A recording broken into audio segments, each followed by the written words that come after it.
Hello everyone, my name is Ronell, co-founder and director of finance and operations at BU, and today I'm going to be leading two fellows on an apprenticeship day.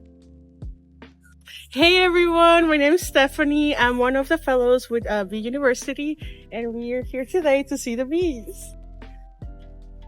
Hi y'all, I'm Rocky, and I'm a current fellow with the BU Brooklyn cohort, and we're gonna give y'all a tour today. This is our hive tool, or the J-hook. We use it to move the frames inside the hive. And this is our smoker, which we're gonna light. The smoker is a tool that beekeepers use to keep the bees calm while working with them. It also allows us to influence the bees to move out the way so we don't crush them.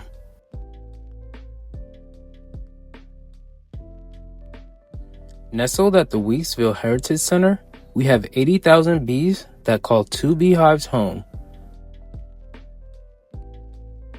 In every honeybee hive, there are 3 types of bees. The drones, the worker bee, and the queen bee.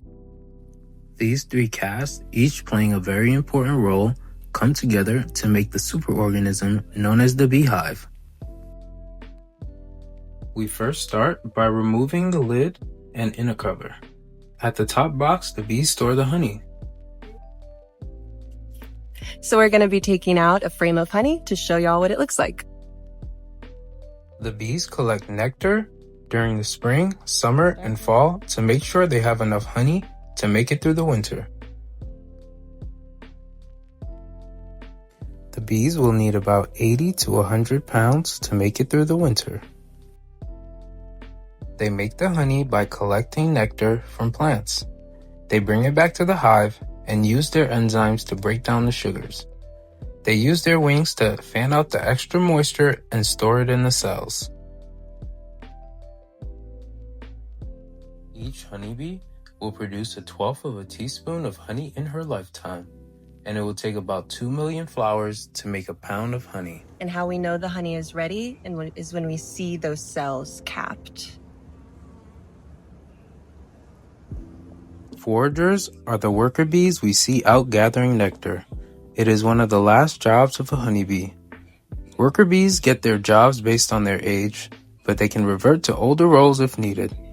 Other jobs besides foraging include nurse bees, architects, and even undertaker bees who take the dead bees out of the hive. Oh, it's so heavy. Each of the frames can hold up to 5 to 7 pounds of honey. We are preparing to remove these frames from the hive to harvest at graduation.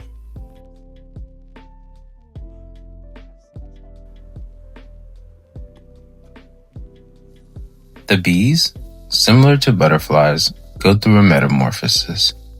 They first begin as eggs, develop into larvae, and then become capped off and become pupa.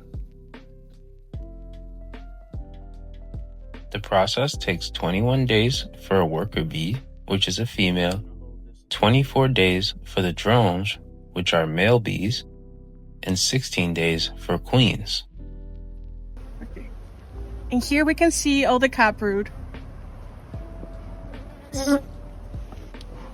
And now for the final boss, the brood box, where the baby bees are nursed into maturity. Watch as our fellow masterfully picks up this brood frame. The queen bee's most important job is laying eggs. During peak season, she can lay 1,500 to 2,000 eggs a day. She can live up to 3 to 5 years, unlike the worker bees, who don't lay eggs, who only live 4 to 6 weeks. The worker bees spend a significant portion of their lives flying long distances and collecting resources for the colony. Out at the apiary, teamwork makes the dream work. The foragers gather nectar, pollen, water, and even tree sap.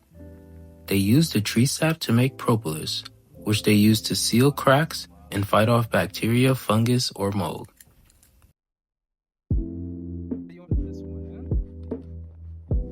It's always important to move steadily and slowly to avoid crushing any bees. It's hard to believe that these two started working with bees 12 weeks ago.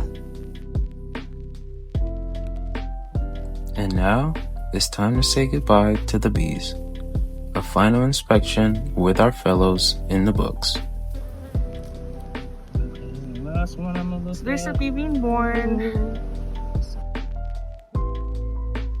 As I watch this bee being born, I can't help but think of the new beginnings for our fellows after this experience.